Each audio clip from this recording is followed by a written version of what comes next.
Tere, mina olen Ingrid Maadvere ja jätkame tutvust Geminiga.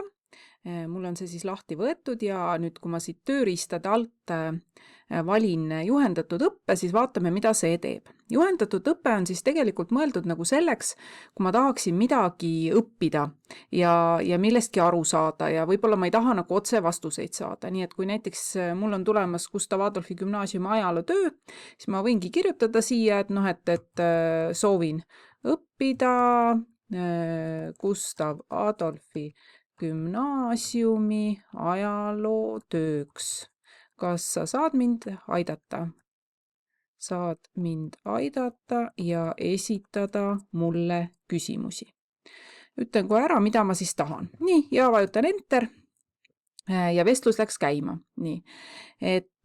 Nüüd ta ei tohiks mulle anda otse vastuseid, vaid nüüd ta hakkab mulle siis andma nagu seda, et kirjutama, et see on lai valdkond ja millest ma sooviksin näiteks alustada ja siis ma võin ka valida, kui seda teemat siin ei ole, võin siis selle ise kirjutada või näiteks, kui mul on olemas ka mingisugune materjal olemas, nii ma võtan siit selle, kopeerin lingi, siis ma võin ka selle panna, et kasutaks seda materjali.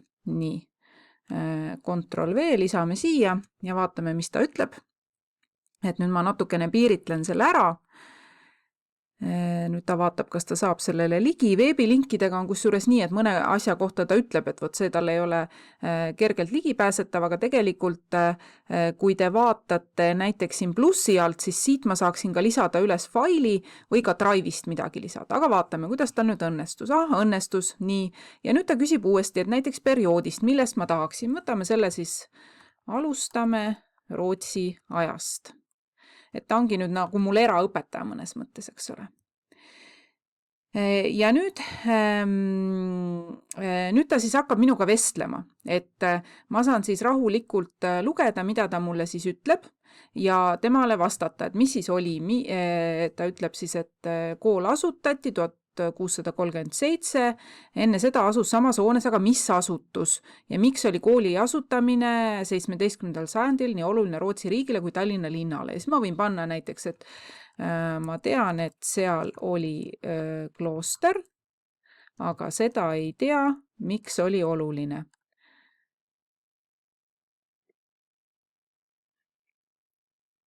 Ja nüüd ta täpsustab ära, eks ole.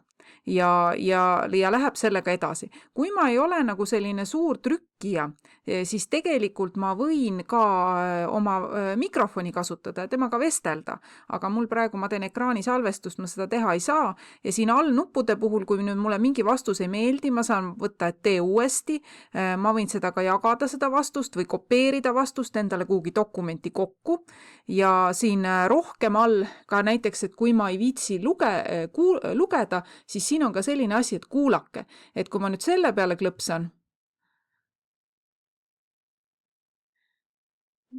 siis ta loeb selle mulle ette, nii et seda on siis ka võimalik vajutada. Ja mõnel puhul tuleb siia juurde ka vastuse kontrollimine, näiteks kui ma päris nõus ei ole, ma võin öelda, et kontrolli veel üle ja siis ta kontrollib selle üle. Nii et sellisel viisil siis toimub see juhendatud õpe.